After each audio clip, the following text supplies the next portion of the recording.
We sit down with its CEO, Jensen Huang, later this hour. Plus, Meta cuts its team of fact-checkers, saying content moderation went, quote, too far. And the US places some of China's biggest tech giants on its military blacklist. But first, we check in on the key stock you have to watch today. It is the most valuable, $3.6 trillion, and it dives by 4.5%. Nvidia losing its pre-market gains. We had touched a new record high, and now we sink the worst day since September. Why? We got a whole raft of products, whether it's hardware, software, services, whether it's the future of robotics, from autonomous driving, from PCs and gaming. But is it the here and now, the Blackwell program and platform that we don't get enough detail on? Let's head out to Las Vegas. Big story, of course, is Nvidia and the CEO unveiling these products. We've got none other than a key focus on the gamer, the original customer from Jensen Huang. Have a listen.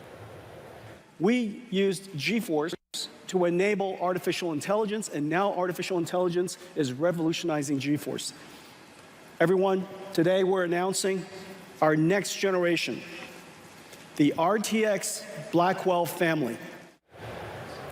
Let's go to our gamer in residence, Ed Ludlow, on the ground at CES. There was, going back to their roots, the GPU for the gamer. There was so much more, but the stock doesn't like it.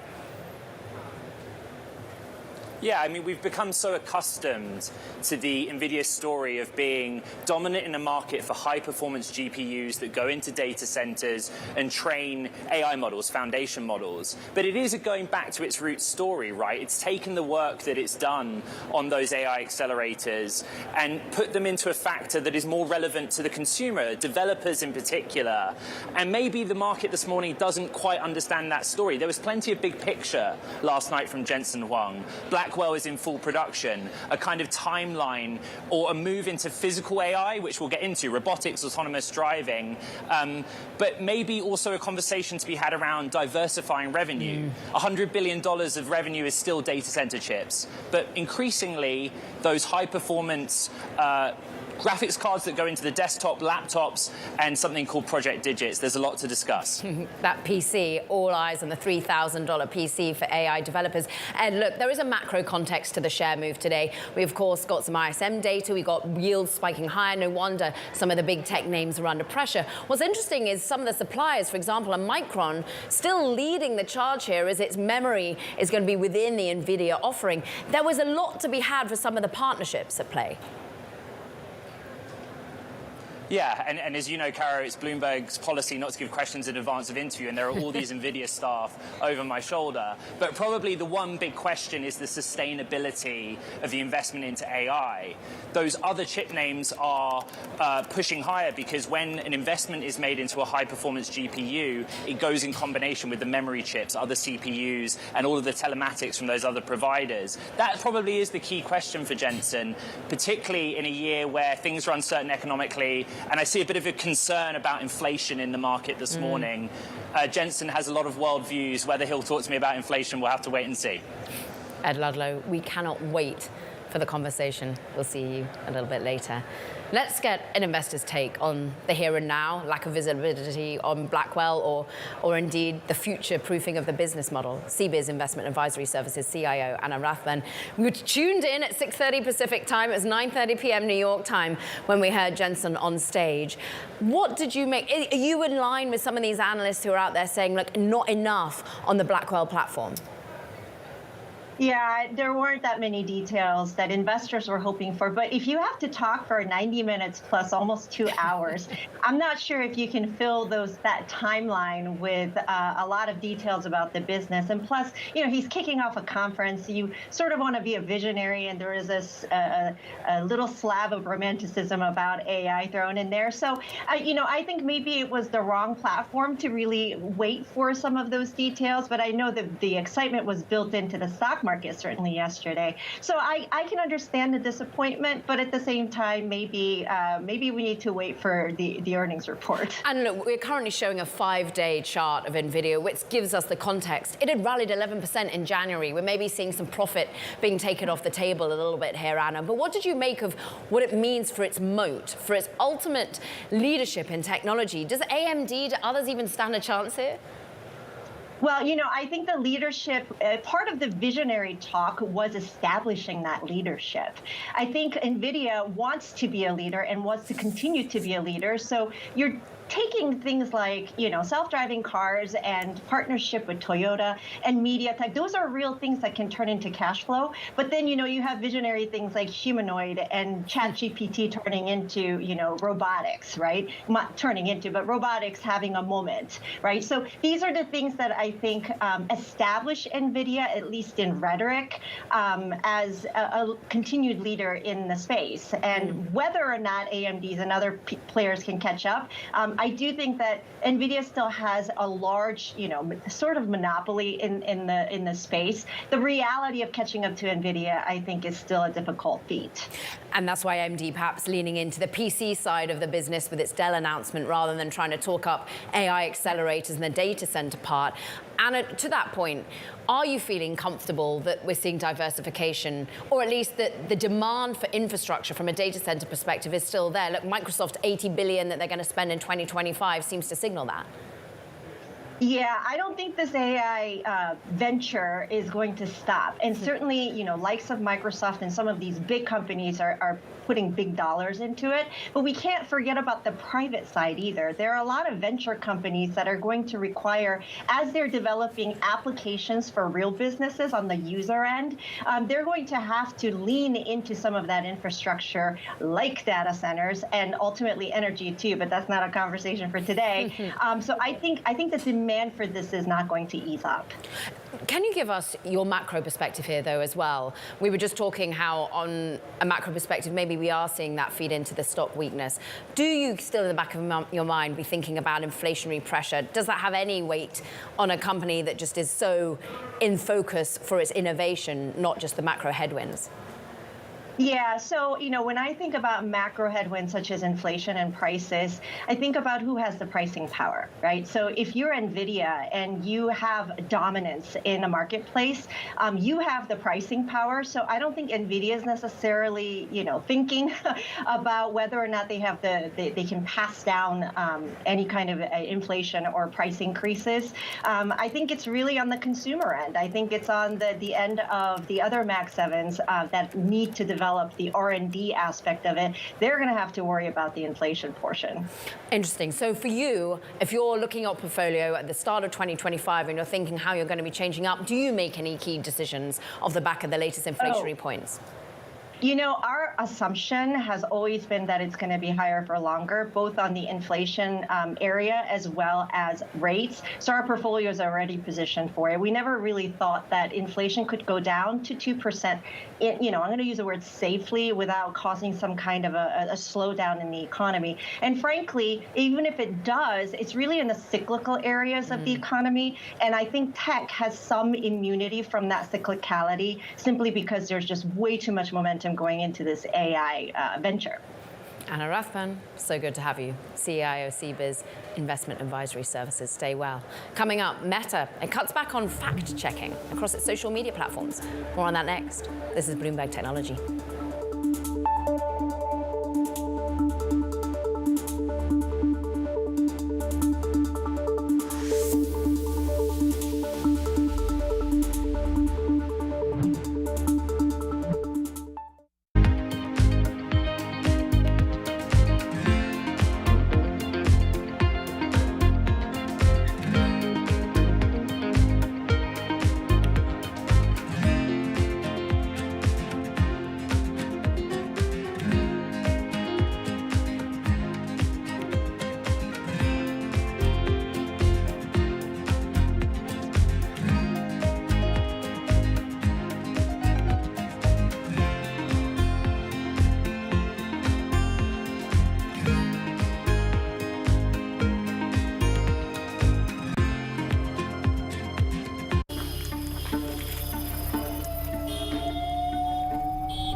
You can have a baby anywhere you want. It's the environment and that care. That is what matters most. Our investigation found some of the worst cases of harm were surfacing.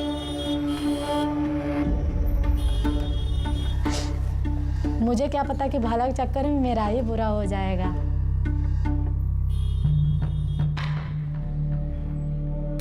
I never thought I would be vulnerable to a scam. This ruined me, and I didn't have any real good explanation for it.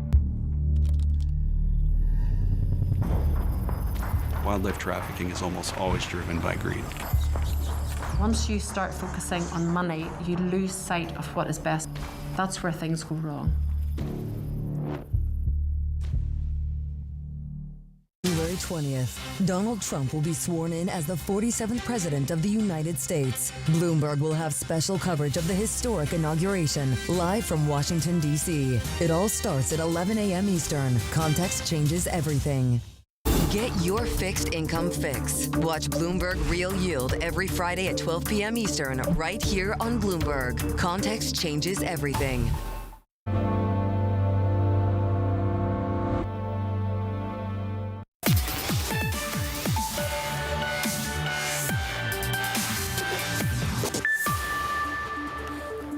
Yet more big news out of Meta. Today it's announced that it will end third-party fact-checking on its social media platforms, saying content moderation went too far. So instead, the company will allow users to comment on a post's accuracy, adopting a kind of format similar to X's community notes. This, of course, follows some notable changes to its board as well. For more, Bloomberg's Lynn Duan joins us for more. Fascinating moves. It's moving safety and content moderation teams from California to Texas and ultimately relying on its user base now. It is very fascinating, and obviously, as you said, it further aligns Meta to the X approach of content moderation and fact-checking, which is to sort of crowdsource. One cannot ignore the underlying trend here.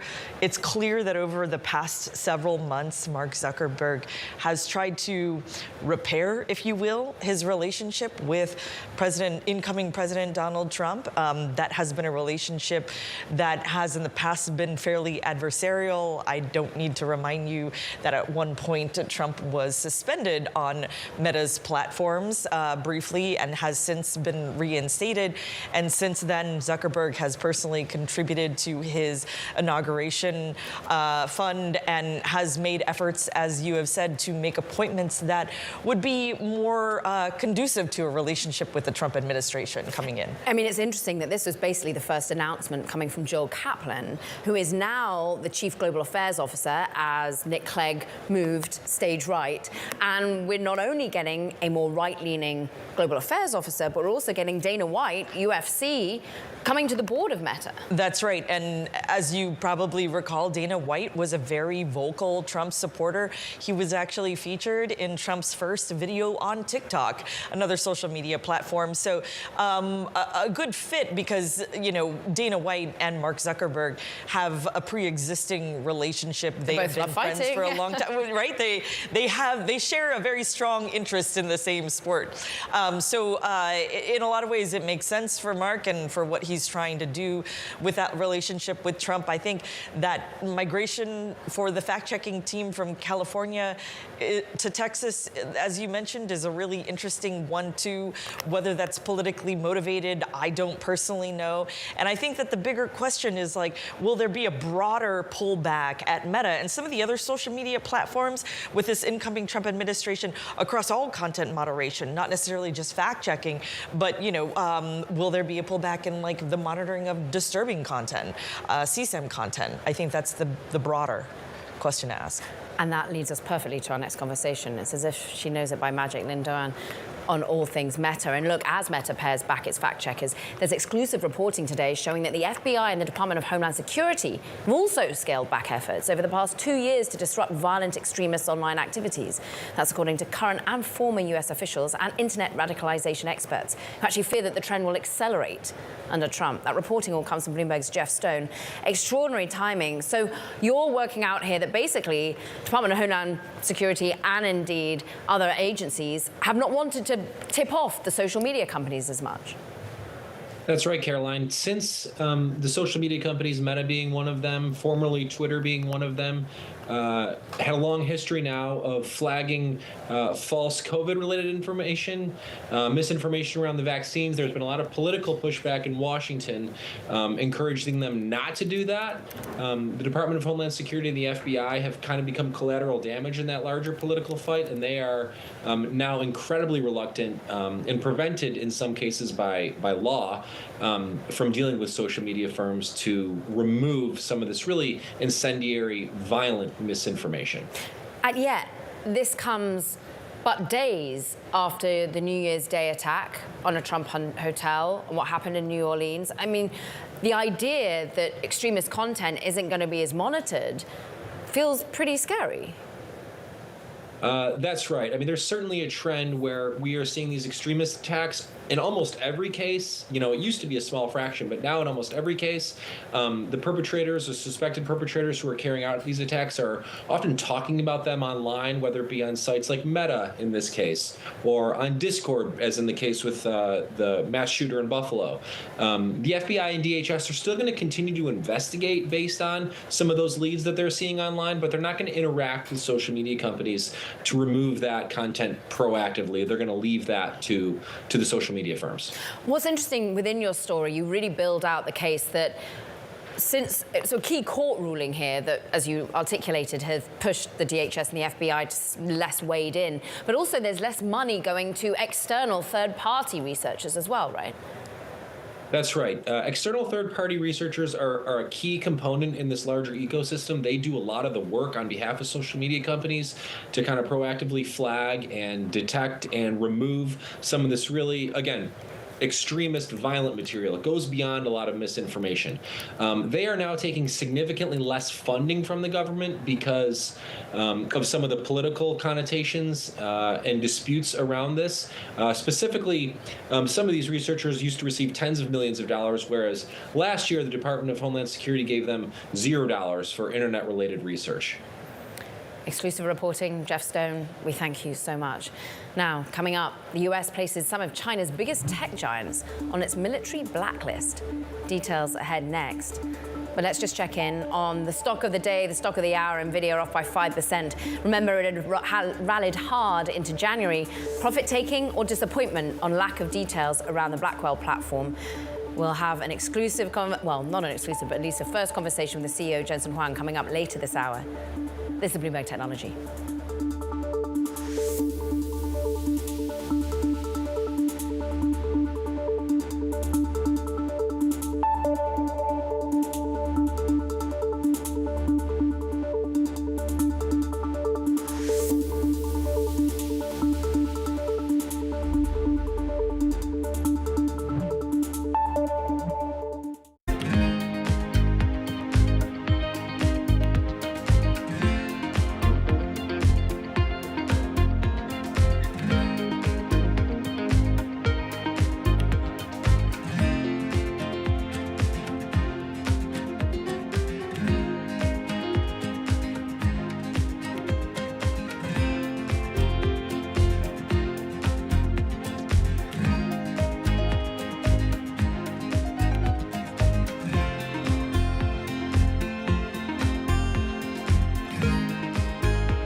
The multi-trillion-dollar industry. We'll show you what's happening in ETFs like no one else. ETF IQ, Mondays on Bloomberg. Morning from our world headquarters in New York. I'm Menace Crenny. And I'm Danny Berger. Let's set your agenda. Bloomberg Brief delivers the market news, data, and analysis you need live every weekday only on Bloomberg. Context changes everything. Asia is at the forefront of some of the world's biggest stories. I'm Chevrian in Tokyo. And I'm Heidi Stradwatts here in Sydney, where the trading day begins. We're here in the center of all the action to get you set up with the numbers, news, and knowledge you need for the day ahead. The demand is indeed recovering. We've been waiting for this moment. The opportunity of a century. Join us on Bloomberg The Asia Trade. Weekdays only on Bloomberg TV. Context changes everything. key investors, top executives, global innovators. Join me for in-depth conversations with the biggest newsmakers on the day's top stories. Insight with Haslinda Anand, only on Bloomberg.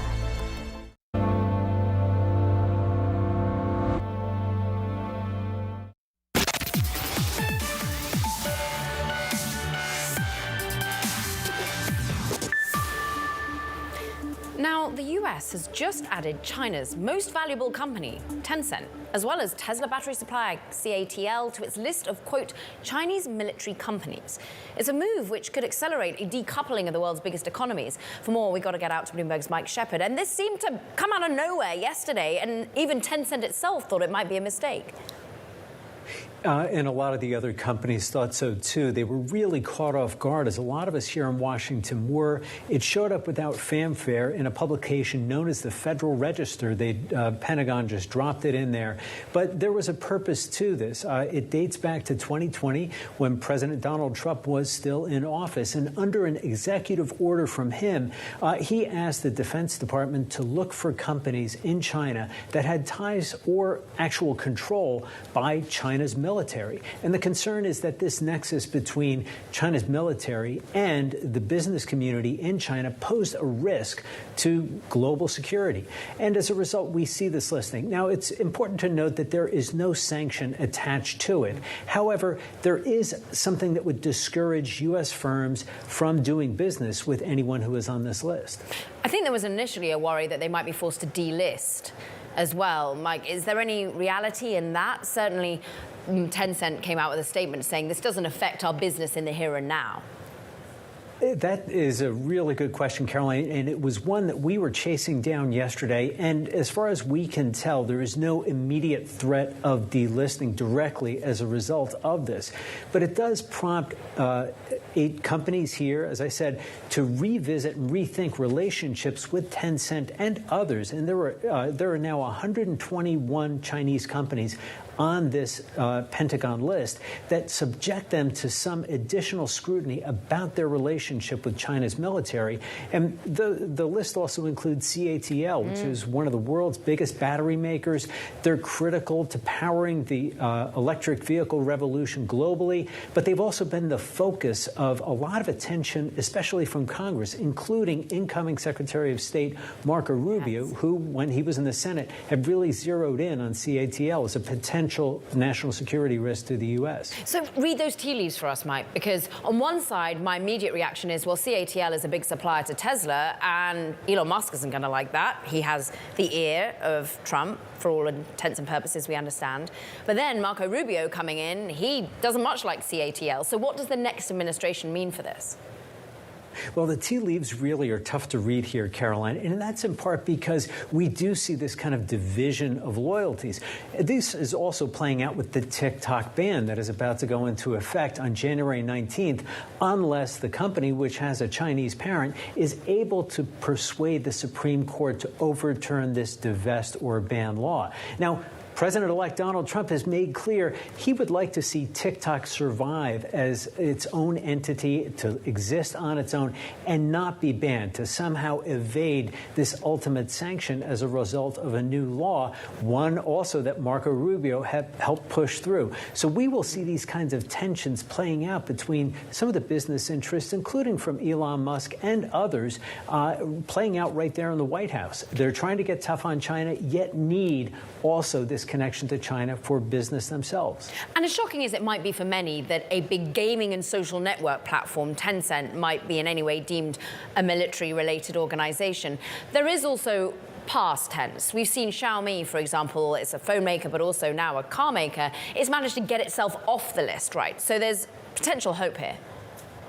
Yes, there is. These companies do have a way to appeal this. They can even take it to court and contest the listing. And a number of companies, like you just mentioned, Xiaomi especially, have been able to get themselves removed and struck from the list. However, when we talk about Tencent, let's turn back the clock again to 2020. When Donald Trump, as president, initially tried to ban TikTok, he also went after Tencent's WeChat app, which is this all-inclusive communications and payments platform that the U.S. government had viewed as a risk in the U.S. By anybody who was using it here. Now, there is not nearly as much use of WeChat here as by TikTok, but we do see the same sort of argument being played out with Tencent back then, and perhaps an echo of it now as well. Mike Shepard, we thank you so much on all things US-China. Now it's time for Talking Tech. First up, AMD has announced that its chips will be used by Dell for the first time in PCs sold to businesses. The second biggest maker of processors unveiled new chips at CES and says it will help to make AMD-based PCs the best at running AI software. Plus, Dell is rebranding its PCs in an Apple-like way. Gone are the decade-old names like XPS and Inspiron. Instead, the new naming conventions will feature 3 tiers: Dell, Dell Pro, and Dell Pro Max. The rebrand is a part of Dell's effort to spur demand in the stagnant PC market. And LG is partnering with Microsoft to use the software maker's AI tech in its consumer electronics. Now, the two companies are set to collaborate on AI agents in the home, in vehicles, in hotels, and offices. Meanwhile, Microsoft will work with LG in its AI data centers, utilizing LG's thermal management systems and advanced chiller technology for its facilities. Meanwhile, we've got a few headlines for you coming out of an online event being hosted by JP Morgan. The Nvidia CFO speaking out about Blackwell shipments, saying it is on track, as expected. We were interesting that perhaps the market had been a little bit upended after a lack of detail on Blackwell. Let's get you now some breaking news coming from Mar-a-Lago, the incoming President Trump taking to the stage. Let's just listen in. Very exciting for our country. And we're honored to welcome one of the most respected business leaders in the Middle East, indeed the world. He's a founder and chairman of Damac Properties, Hussein Sejwani, a very respected gentleman. And I'm thrilled to announce today that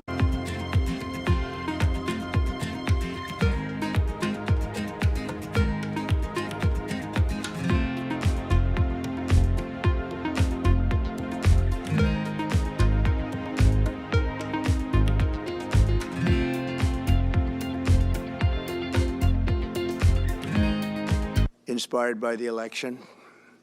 They wouldn't do it without that election, I can tell you. A lot of people wouldn't. You saw last week where we have somebody who's going to go from $100 to $200 billion. And we have many other people, and we'll be bringing some of them out. Some of them like to do it somewhat more quietly, and some don't. And they feel so strongly about the country that they want to let people know about it. But it's an honor to have such a great investor investing in our country. The investment will support massive new data centers across the Midwest, the Sun Belt area, and also to keep America on the cutting edge of technology and artificial intelligence. He's very big into the data centers, and that's going to be a very hot item in the coming years, as you know, with AI.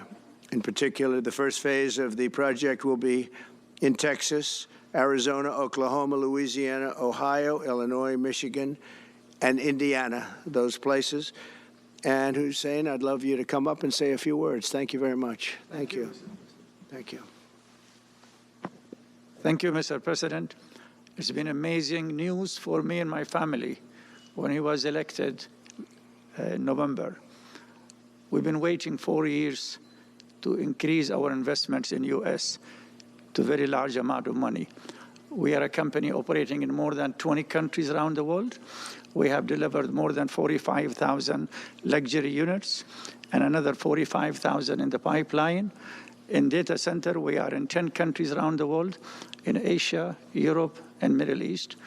And we're very, very excited now with his leadership and his open strategy and policy to encourage businesses to come to U.S.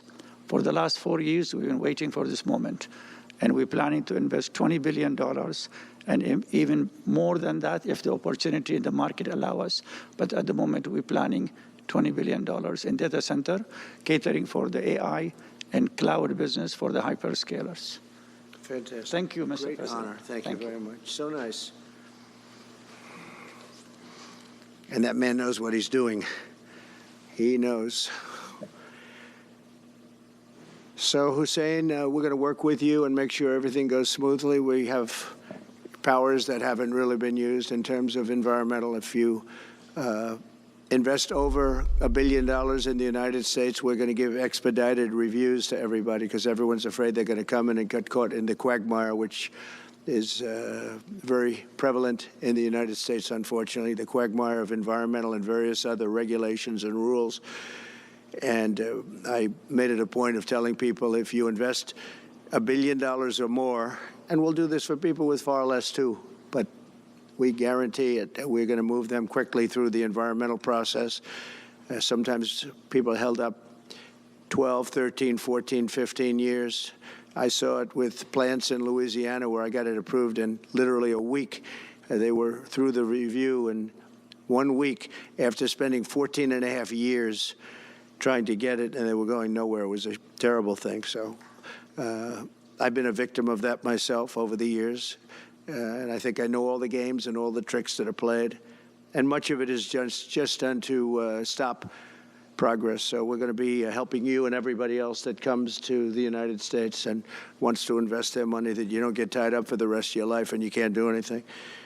This commitment further underscores that many of the greatest business leaders on earth are seeing a very bright economic future for America since the election. As you know, a lot of positive things have happened.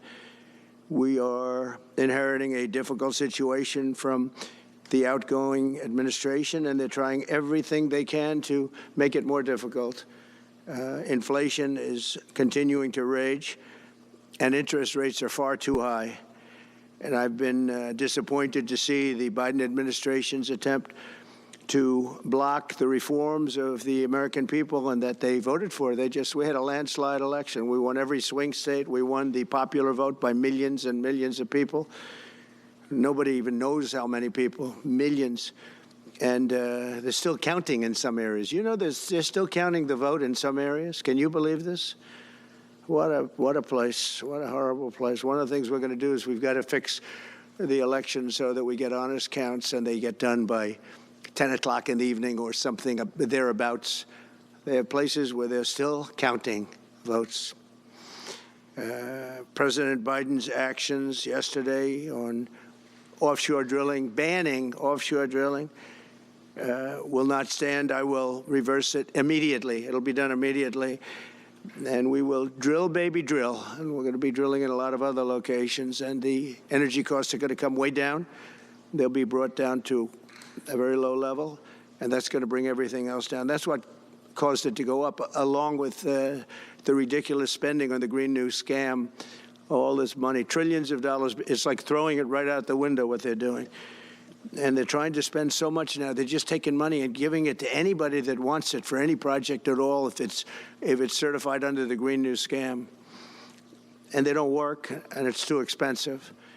And you know, they told me that we're going to do everything possible to make this transition to the new administration very smooth. It's not smooth because they're doing that. They're playing with the courts, as you know. They've been playing with the courts for 4 years, probably got me more votes because I got the highest number of votes ever gotten by a Republican, by far, actually, by a lot.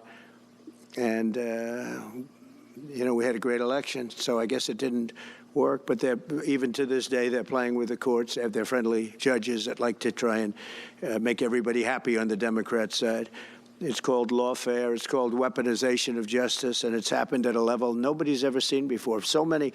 I defeated deranged Jack Smith. He's a deranged individual. I guess he's on his way back to The Hague, and we won those cases. Those were the biggest ones, and the press made such a big deal out of them, but we did nothing wrong. We did nothing wrong on anything. And the people saw that. You know, when they vote when a Republican, it's not easy for a Republican. When the Republican wins the popular vote by millions and wins all 7 of the swing states, people said, well, he could win 4.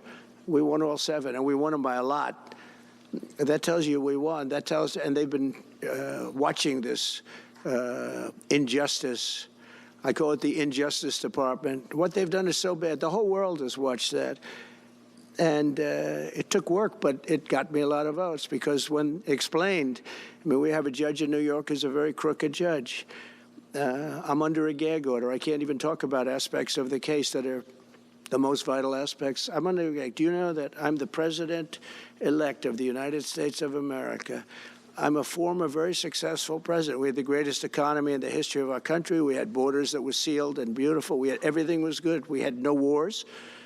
We defeated ISIS. We had no wars. Now I'm going into a world that's burning with Russia and Ukraine, with Israel. You took a look at that attack on October 7th, the attack on Israel, with the horrible way they got out. Not the fact that they got out. I would have been out before them. President-elect Trump speaking there in Mar-a-Lago. He is currently discussing perhaps his opposition to the release of Justice Department Special Counsel Jack Smith's final report, which his lawyers currently say accused Trump of engaging in an, quote, unprecedented criminal effort. It's a new court filing to Florida judge who tossed the case accusing Trump of mishandling top-secret documents. We're going to have plenty more on Live Go with President-elect Trump's remarks. You can dive in further there. Interestingly, of course, prior to that discussion on the law was a $20 billion investment from Hussein Sajwani, who is, of course, the founder of Damac over in the Middle East, and he's going towards building new data centers in the United States. We can go just on to data centers now and get back to CES, where our own Ed Ludlow is standing by with a very special guest who's probably going to benefit from that spending in the United States. Ed. Yeah, good morning from Las Vegas, Caroline. And Jensen Huang, CEO of Nvidia, fresh off his keynote last night on stage. Ed, great to see you. Welcome to Las Vegas. Thank you. Happy New Year. Familiar territory for Congratulations on your new baby. Thank you very much. A lot's changed since we last spoke, actually. Yeah. But of the broad spectrum of what you announced last night, new graphics cards, new chips, actually, technically in the automotive space, products and services on the software side, which is the single most important for Nvidia's future? They're all important. You know, it's hard. It's all important. It's hard to pick your favorites. You know, we announced 3 chips. We announced a brand new AI, a world foundation model, a first of its kind, and we announced our work in 3 areas in robotics. Right.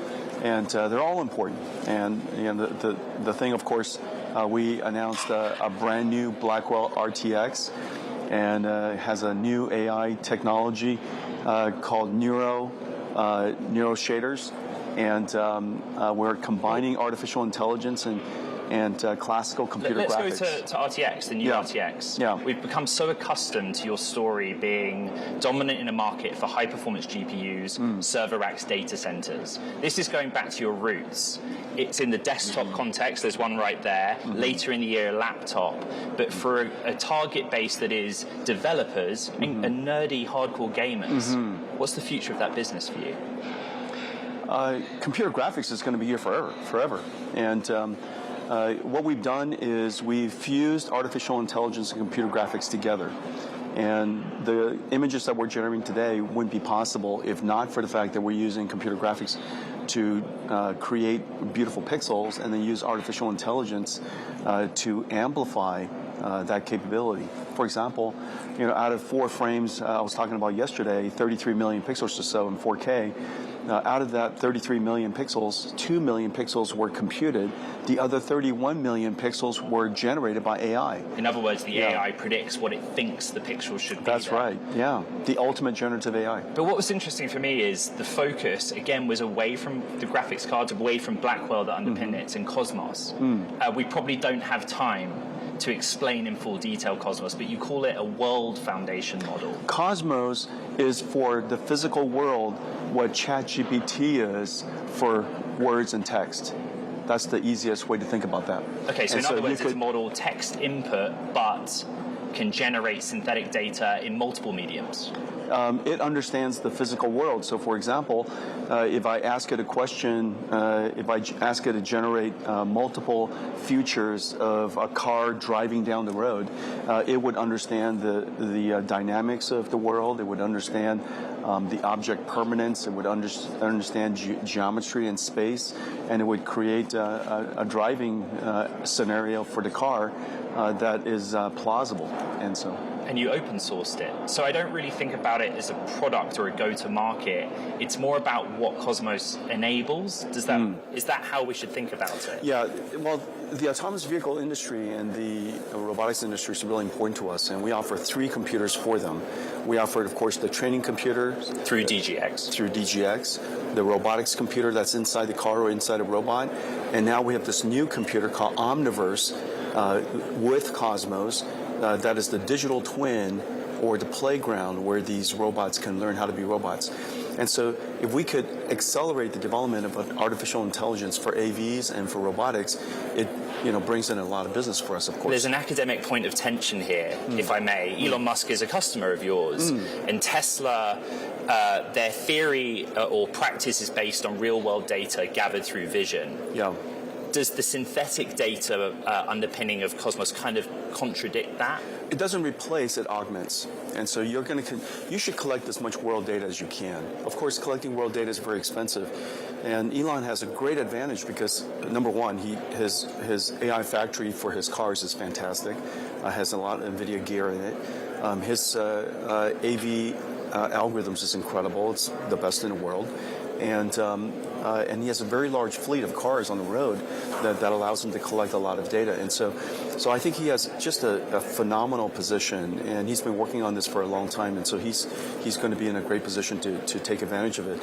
Well, may I ask you at this juncture, he's clearly influential in this upcoming administration.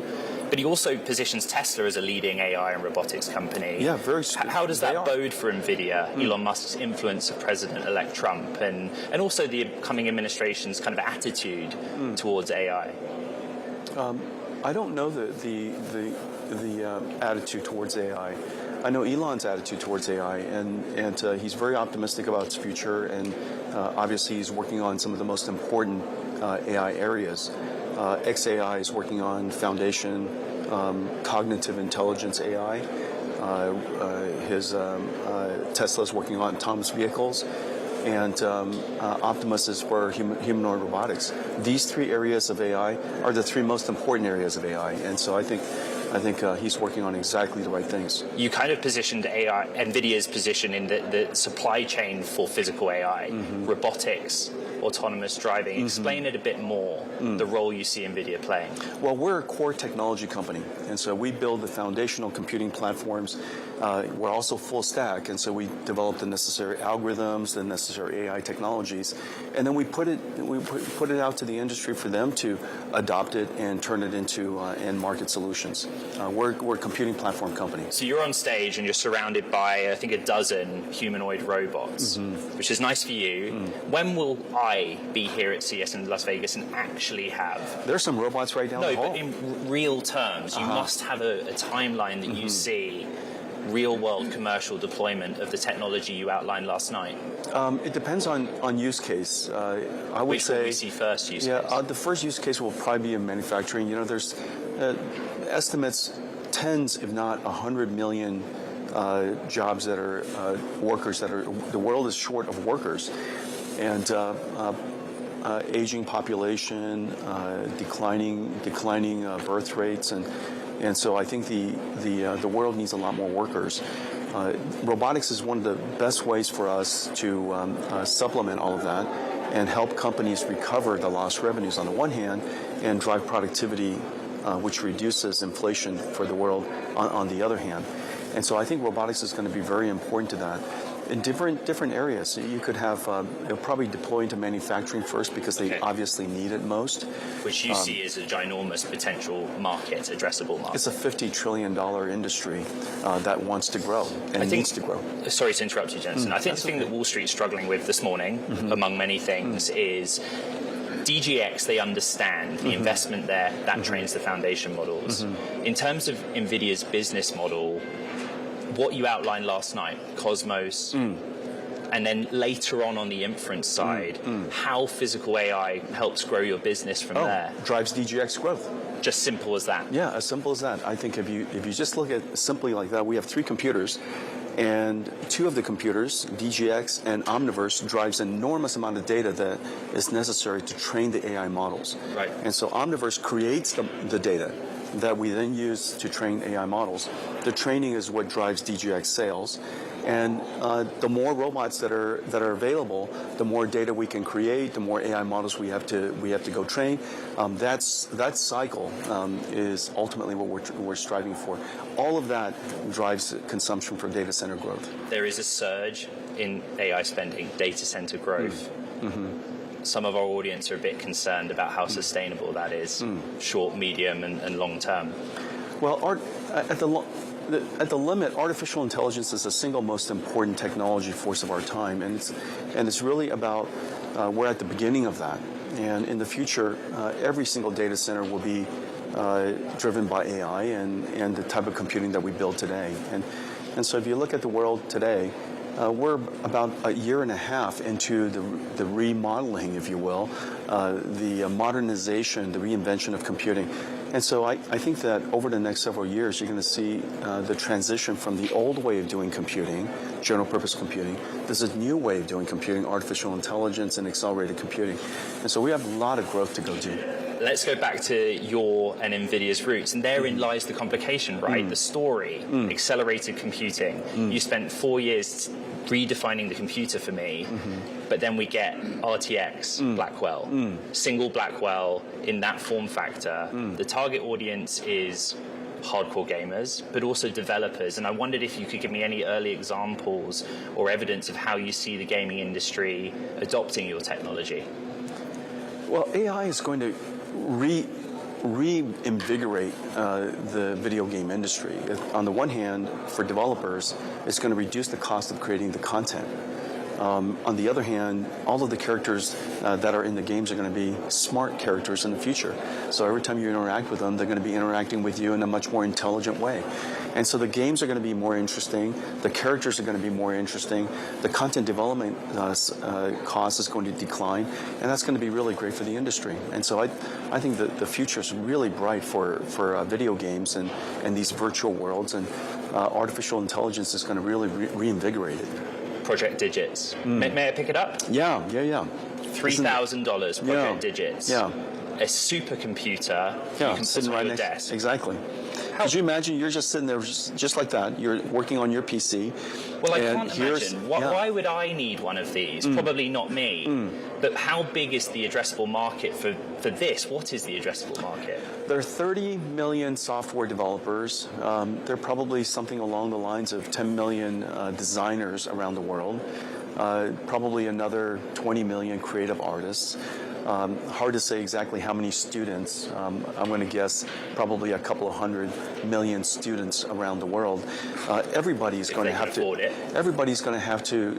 Well, they can afford computers, and so if they can afford computers and they would like to have a companion that helps them do AI, this is the way to do it. Can I just clarify something on it? I think you said on stage Mac OS, Linux, and Windows, but the communication said just Linux. No.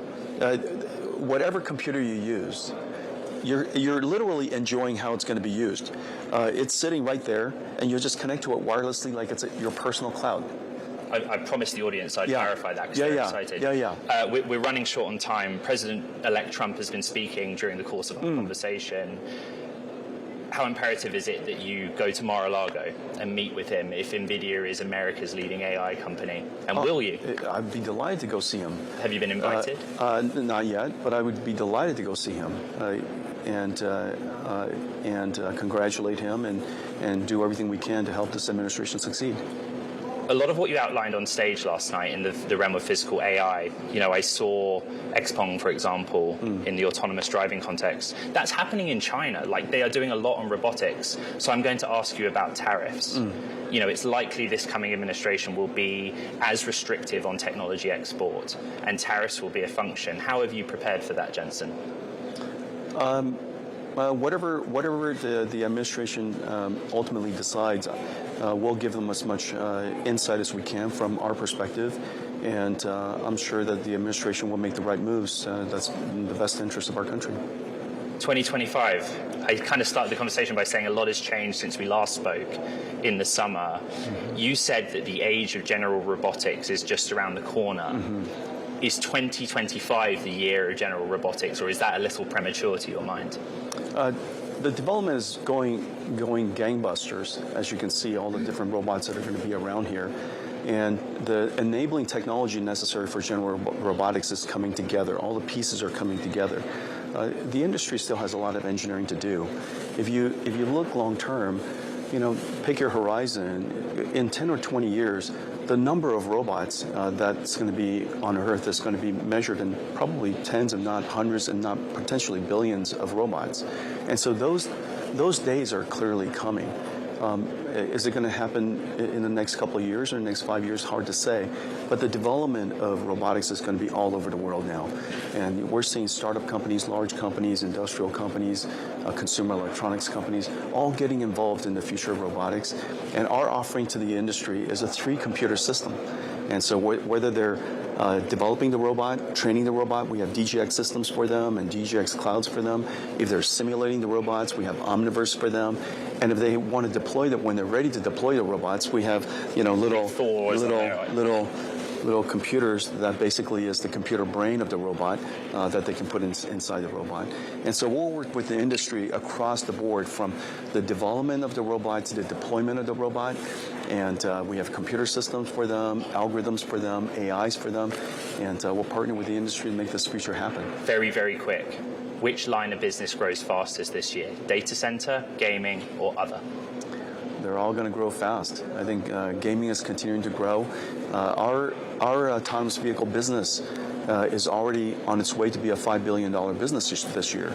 And so, run rate. And so the autonomous vehicle business is just starting to get off the ground. And that tells you something about how we address it. And the reason for that is we get the benefit from the beginning of the development of the AIs all the way to the deployment of the cars. Because a car company needs 2 factories, a car factory that builds the cars and an AI factory that builds the AIs for the cars. And both of these areas we get to participate. And so I think it's going to be a very large business Jensen, for us. I've made you late for your next appointment. Yeah, but it's great to see you. I'm incredibly grateful for your time. It's good to see you as well. Jensen Huang, the Nvidia CEO. Caroline. What a conversation. Ed Ludlow, live from Las Vegas. So good to have you back. We'll let you go and return to paternity leave. But let's just check in on these markets right now, because Nvidia, as we've been saying throughout the course of the show, has been under pressure. We're off by some 5%. Really, the market trying to disseminate macro headwinds, the inflationary push that we get from some of the macro data today, but also the profit run that we've had, maybe taking some money off the table after we're up about 11% before today in January alone. And Nvidia maybe just not giving us enough of a steer on the Blackwell rollout as it stands. Micron, though, still up more than 5% as it says it's clearly going to be a key contributor to Nvidia. It's providing its memory to Nvidia's future chip platforms, and advanced micro devices under pressure up by 1%. Look, the chip sector more broadly is lower, perhaps on an inflationary basis, but also on the Nvidia announcements. But we've got plenty of announcements going on in Mar-a-Lago still. President-elect Donald Trump is still speaking. He started talking about data center spend, $20 billion worth, coming from a Dubai billionaire. But now he's talking about future relationship with Mexico and Canada. Let's just listen in. But when you build these massive towers, and they're 25 stories tall, 40 stories, they have 170 stories tall. The blades, they take 3 ships to ship them. It's crazy. They're dangerous. You see what's happening up in the Massachusetts area with the whales, where they had 2 whales wash ashore in, I think, a 17-year period. And now they had 14 this season. The windmills are driving the whales crazy, obviously. And they had actually over, I think, 125 or something over a number of years. And we don't want that to happen. It's a disaster. It's amazing the way a true environmentalist would say, oh, we love wind. It sounds good, but that's about where it ends. You know, after 10 years, you have to redo them. And what happens is they don't do that. They let them stand and they rust, and they say, because of the environment, I'm not a believer in this, but they say you can, because it's a certain fiberglass, that the blades cannot be buried in earth, that's an environment. So what do you do with them? What do you do with them? And I don't know if you've ever gone to Palm Springs, California, or any of these places where you have long-term windmills standing. They're a disaster. They're rusting, rotting, closed, falling down. This is as you enter Palm Springs. And they put new ones next to them because nobody wants to take them down, because why should they take them down? It's very expensive to take them down, and you can't do anything with them because the blades, you can't bury them because of the environmental protection. We'll look at that. Doesn't make sense, but that's what they say. So we are at the beginning of a great, beautiful golden age of business. And I think we're also at a golden age of common sense, because everything I'm saying to you, from a simple water faucet that doesn't allow water to come out appropriately, to all of the other elements of what we do and what we're going to do, to take $50 to $60 trillion off our country's balance sheet because some man that has no idea what he's doing, has no idea. You know it, I know it, the Democrats know it. What they did is a crime by allowing that to happen. And I'll bet you, if you asked him today, how much acreage did you submit? Essentially, did you destroy? You destroyed the economic viability of drilling in the ocean.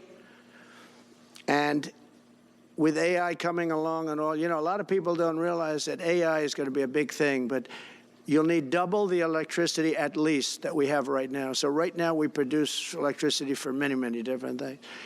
AI is a very big deal in terms of the future. China is already building electric facilities, big, bold electric facilities. And you know how they're being fired up? With coal. They're being fired up with coal. And we're going to build bigger and better ones.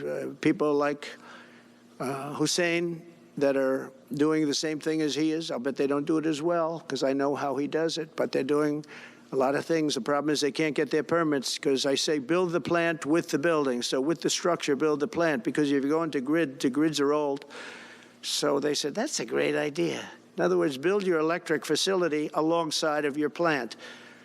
And you could have extra output if you want, because once you build it, you can make it larger pretty inexpensively. You could have extra output, which you'll sell to the public. President-elect Trump discussing the energy needs of a future of artificial intelligence. So certainly talking towards technology. Plenty more remarks. If you want to see them, go to the terminal at LiveGo. From New York, this is Bloomberg Technology.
Good morning. This is Bloomberg Surveillance. Welcome back to the opening trade.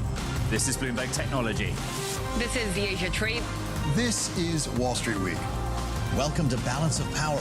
This is Bloomberg Television. From the beating heart of global finance, economics, and politics, and wherever newsmakers are moving markets, Bloomberg brings you conversations that allow for deep discussions and important insights. What do you think the future is for inflation? Is this a new normal? Are markets too optimistic? How do you worry about the things that are outside your control? How does the current fighting completely stop? I'm Francine Lacqua, and this is The Pulse, every weekday only on Bloomberg. Bloomberg brings you breaking news 24 hours a day, powered by 2,900 journalists and analysts in more than 120 countries across the globe. Bloomberg Television. Context changes everything. The top names at the Fed are on Bloomberg. The median projection is 2 rate cuts next year. That makes sense to me, but we have to remain agile. Every meeting is live from the standpoint that you're debating, you're discussing, you're thinking what's the right level of policy. But my projection is that it will take many fewer rate cuts next year than we thought, but I'll watch the economy and see if that works out. Nobody covers the Fed like Bloomberg. Bringing you up to the minute economic news whenever and wherever it happens. I'm Jennifer Zabasanja in Luanda, Angola, and this is Bloomberg.